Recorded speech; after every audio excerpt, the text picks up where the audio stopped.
The recording began with a voice trembling through the static. "They're not gone. They're underneath." Then came a scream, the sound of metal scraping, and silence. Eli Turner, a young true crime podcaster, replayed the tape again and again, unable to believe what he'd found buried in an old archive. The broadcast was dated August 12, 1983, 2 days after the Hollow Point radio station officially shut down. Curiosity became obsession. He packed his recorder, camera, and a single question: how could a dead station still be transmitting? Driving through the mist-covered Appalachian roads, Eli followed a signal that grew stronger the closer he got. Locals warned him to turn back, but every word over the static felt like a whisper meant for him. When his car crested the final hill, he saw it: a rotting wooden sign. "Welcome to Hollow Point. Pop 261. The air was thick, unnaturally still. As he parked near the decaying main street, his radio came alive by itself. The same voice from the recording echoed faintly, this time clearer, almost pleading. "Help us, Eli." His name wasn't supposed to be there. The static roared louder. And for the first time, Eli felt the signal listening back. Eli entered Hollow Point to find a town untouched by time. Faded storefronts, rusted cars, and faces that stared too long. No one smiled.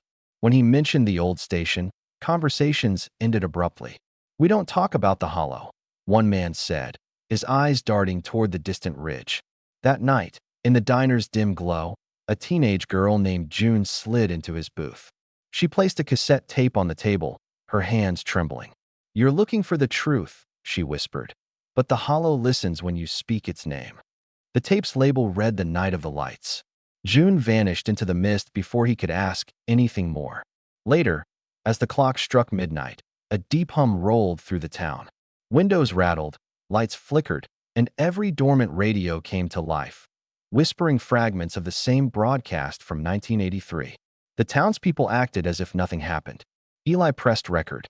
Something in that sound, low, rhythmic, alive, felt like it was breathing with him. Back in his motel room, Eli played the tape June had given him. The distorted voice of a local news anchor crackled through static, describing lights rising from the mines and people disappearing in flashes of white. The recording ended with a scream cut short by dead air. Determined, Eli tracked down the station's last surviving employee, Harvey Dale, a reclusive man living in a rusted trailer at the edge of town. Harvey hadn't spoken publicly in 40 years. When Eli mentioned the final broadcast, Harvey's eyes went glassy. "We didn't send that signal," he said hoarsely. "It called us."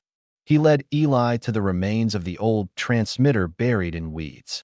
As the wind howled through broken antennae, Eli's recorder picked up faint whispers, not from Harvey, but from the static itself. He replayed the file later, enhancing the sound. Between bursts of noise, he heard a chilling phrase, repeated in overlapping tones. "They're waiting below." It wasn't an echo. It was an answer.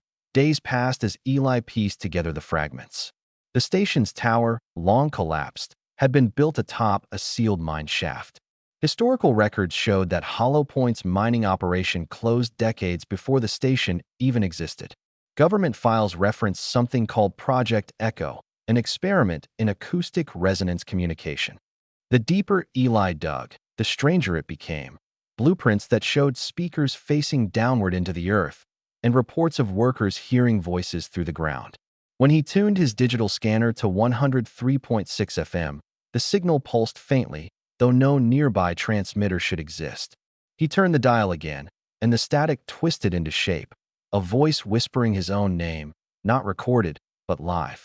Eli, his breath caught. He shut off the radio, but the sound continued faintly, echoing from somewhere under the floor. He realized then that the signal wasn't coming from the airwaves. It was coming from below. June vanished the following night. Locals said she'd wandered into the woods, but Eli knew the truth. Her last voicemail was nothing but humming, the same low frequency that haunted the tapes. As the town's power failed, the entire valley fell into darkness, except for one faint orange glow from the old radio tower.